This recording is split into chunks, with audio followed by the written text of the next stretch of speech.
Authoritarian regimes always justify oppression in the name of progress.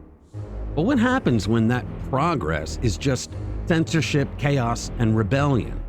Today, we're uncovering the hidden agenda behind modern leftist regimes and how their censorship game is setting the stage for something much bigger to come.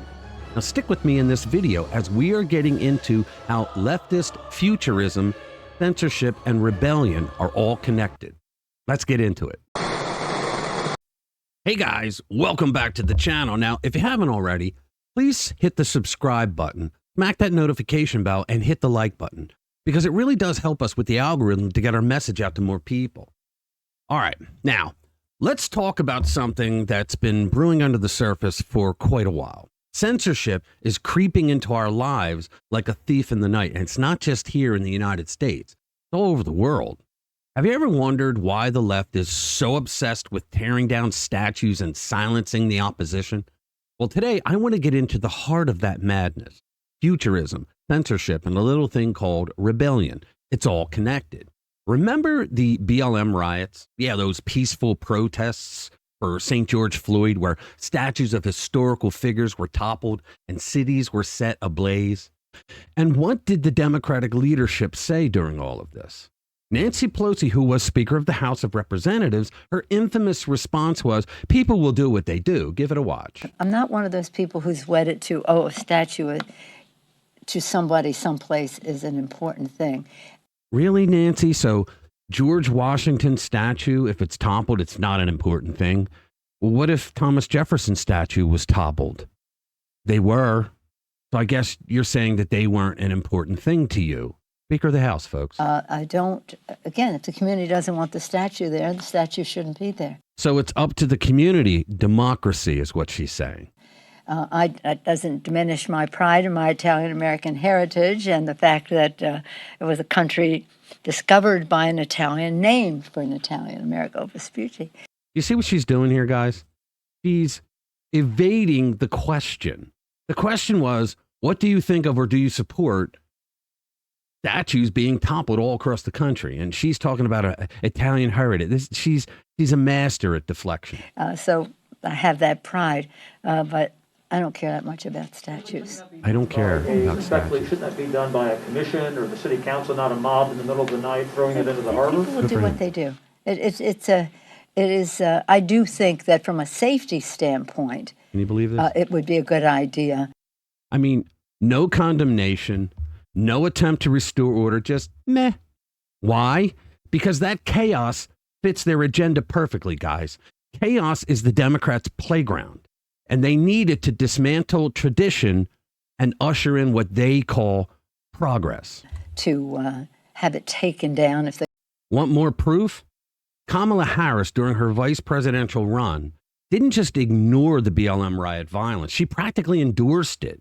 She even doubled down on her support for the rioters when she made an appearance on a show with a guy who sometimes claims to be a comedian. When asked about the rioters, she said they will and should continue. Give it a watch. I know that there are protests still happening in major cities across the United States. I'm just not seeing the reporting on it that I had that's right. for the first few weeks.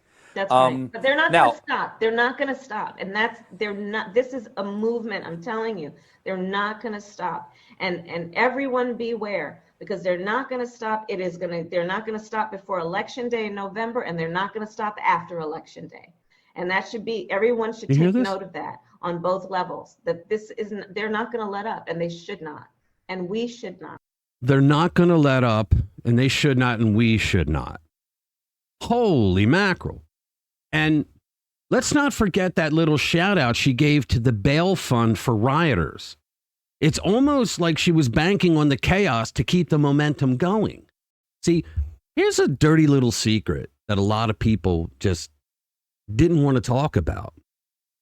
The BLM riots happened predominantly in Democrat-run cities because Democrat-run cities are shitholes because of progressive Democrat policies.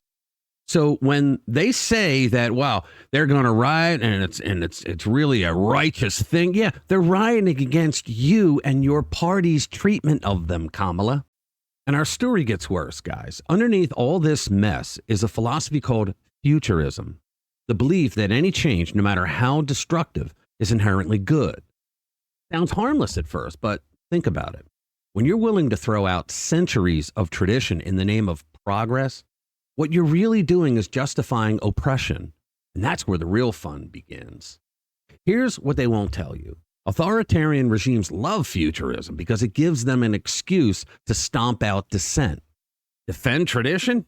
You're the enemy of progress. Criticize their crazy radical ideas?